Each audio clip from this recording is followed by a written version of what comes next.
안녕하세요. 2025년 46회 ADSP 합격 후기를 가지고 와봤습니다. 일단 제 소개를 하자면 저는 어문학 전공생이고 또 데이터 분석 관련해서는 지식과 경험이 전무한 노베이스 학생이었어요. 그러다 보니까 조금 불안도 많았고 책을 피는 것 자체가 좀 무섭더라고요. 그래서 혹시 저와 같은 상황이신 좀 데이터 분석이 조금 두려우신 분들이거나 아니면 시간이 얼마 남지 않으신 분들한테 조금이나마 도움이 됐으면 좋겠다는 생각에 영상을 찍게 되었습니다. ADSP를 준비하게 된 이유는 국민 자격증이라 해도 될 정도로 주변에서 엄청 많이 가지고 있더라고요. 그래서 저도 오히려 이게 없으면 안 되나 싶은 생각도 조금 들었었고, 그리고 또 데이터 시대가 도래하면서 사실 문과로서 데이터와 관련된 자격증 하나가 필요하다고 생각을 했어요. 그 과정에서 준 전문가 ADSP는 준 전문가 자격증이기 때문에 입문자들이 조금 취득하기가 쉽고 또 준비 기간도 그렇게 길지 않아서 많은 분들이 신청을 하시는 것 같아요. 그래서 저도 그런 이유로 이 ADSP 자격증을 준비하게 되었습니다. 일단 책 추천을 먼저 해드릴게요. 저는 에듀윌 데이터 분석 준전문가 ADSP 2주 끝장이라는 책으로 공부를 하게 되었어요. 이 책을 일단 선택하게 된 이유는 사실 지인이 먼저 ADSP 자격증을 준비를 했었기 때문에 책을 가지고 있었어요. 그래서 저는 그 책을 빌려서 공부를 하다 보니까 사실 책 선택지가 있지는 않았습니다. 그래도 제가 공부를 하면서 느꼈던 거는 어떤 책이든 상관없을 것 같아요. 그냥 제가 아무리 저는 이 책으로 했어요 라고 하더라도 굳이 그 책 아니어도 되니까 그냥 개념이 있고 또 모의고사 풀 게 있다, 요걸로만 책을 선택하시면 될 것 같아요. 이제 공부법에 대해서 말씀을 드릴게요. 저는 유튜브 어답터님 강의랑 세모가님 강의를 들으면서 공부를 병행을 했었는데요. 일단 1, 2차에는 어답터님 그 PDF 파일을 구매를 했어요. 구매를 한 7, 8천 원이면 할 수 있거든요. 그걸 구매해서 먼저 강의를 듣기 전에 1회독을 돌렸습니다. 그 1회독 때는 마음 그냥 편안하게 먹고 남의 일기장 보듯이 이런 내용이 나오구나 이렇게 봤던 것 같아요. 그러고 이제 그 1회독을 끝난 다음에 1, 2, 3과목을 차례대로 수강을 했습니다.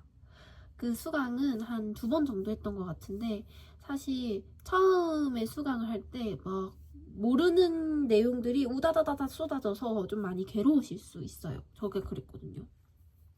근데 한 번에 하려고 하다 보니까 초반에 너무 진도가 안 나가는 거예요.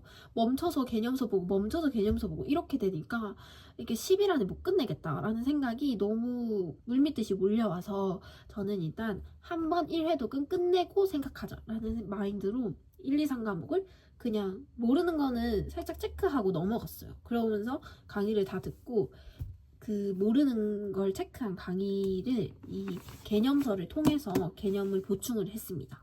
사실 어답터님 강의는 엄청 압축되어 있고 완전 엑기스이기 때문에 막 개념을 되게 세세하게 설명해드리지는 못해요. 그러다 보니까 이런 부분은 이제 내가 체크를 해서 개념서에서 보충을 하는 걸로 좀 병행을 했었고, 그리고 3, 4회차 때는 이 내용들을 익히고자 5회독을 해줬는데 제가 외우면서 가장 좀 중요시하는 거는 눈으로 먼저 익히는 게 중요하다고 생각을 해서 읽으면서 내가 정말 헷갈려하는 부분이 뭘까를 생각하면서 읽었습니다. 그러다 보니까 데이터 3법, 개정신 이런 식으로 앞글자를 따서 그 내용에 어떤 것들이 있는지를 외우는 게 생각보다 많아요. 그러다 보니까 그게 너무 많아서 이게 개정신이 어디 개념 거였지? 이렇게 되더라고요. 문제가 데이터 3법에 해당하지 않는 것을 고르시오. 기역, 니은, 디귿, 이런 식이면 데이터 3법이 뭐더라? 이렇게 되는 거죠. 개정신을 외웠는데. 그래서 저는 이 부분을 이 A4 용지에 그 앞글자만 딴 것들만 새로 다 정리를 해서 그것만 계속 반복해서 봤습니다. 그리고 또 하나 어려웠던 건 모형이랑 분석 기법 같은 것들이 정확하게 어떤 건지 와닿지가 않아서 조금 어려움이 있었어요. 그 부분은 세모가님 유튜브 강의를 수강을 해가지고 조금 더 세세하게 이렇게 학습을 했습니다. 그리고 5, 6, 7, 8일 4일 동안은 이 책에 8회분 모의고사가 포함되어 있어요. 그래서 하루에 2회차씩 문제를 풀고 또 오답 노트를 했는데요. 문제 풀 때는 시간을 측정을 하되 막 그 원래 시험 시간에 막 엄청 맞추려고 하지 않았어요.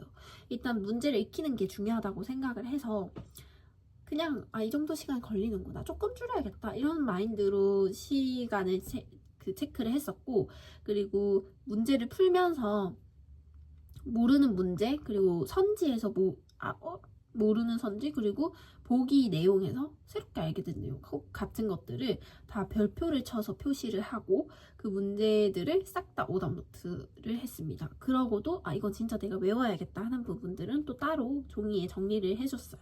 9, 10일 차이는 그냥 계속 무한 반복을 했어요. 무한 회독. 계속 문제 풀고 하면서 그냥 문제 자체를 외워버리자, 문제의 답지를 외워버리자, 이런 마인드로 공부를 했습니다. 그러다 보니까 계속해서 틀리는 부분이 보이더라고요. 그 부분만 또 개념서랑 PDF 파일에서 찾아서 그 부분만 체크를 해서 시험 시실에 가서는 그것만 봤어요. 마지막 날에는 꼭 내가 개념이 완성되지 않더라도 기출 문제를 여러 번 돌려보셨으면 좋겠어요. 기출 돌리면서 스타일도 알게 되고 그냥 개념을 몰라도 이건 이건데 이렇게 답이 되는 것들이 많아요. 저희는 사실 데이터 분석 준 전문가가 되고 싶다기보다는 이 ADSP라는 거를 취득하고 싶은 분들이 더 많을 거라고 생각을 해요. 그래서 이 합격선에 맞추기 위해서는 꽈락 40 이상, 그리고 60점 평균 맞으면 되잖아요. 그래서 그 부분에 조금 더 중점을 둬서 공부를 했던 것 같습니다. 네, 이렇게 저의 11차 10일의 공부법을 소개해 드려 보았는데요. 제 공부법이 무조건 맞다, 이걸 추천한다, 이렇게 생각이 들진 않아요. 저도 준비하면서 왜 빨리 준비 못했을까 되게 자책도 많이 하고 불안한 시간들이었는데, 사실 지금 생각하면 ADSP 자격증은 10일 합격, 7일 합격 이런 것 후기들이 많잖아요. 여러분도 충분히 하실 수 있고 어떻게 공부하느냐에 따라서 조금 더 효율적인 공부 방법을 본인 스타일에 맞는 걸 찾아서 하신다면 충분히 합격하실 수 있다고 저는 생각합니다. 그래서 저는 혹시 저와 같이 노베이스인데 가능할까? 이렇게 너무 부담 갖지 마시고 도전해보세요. 할 수 있습니다. 저의 영상이 여러분들에게 조금이나마 힘이 됐으면 좋겠고, 저는 또 다른 자격증 합격 후기로 찾아뵙겠습니다. 감사합니다.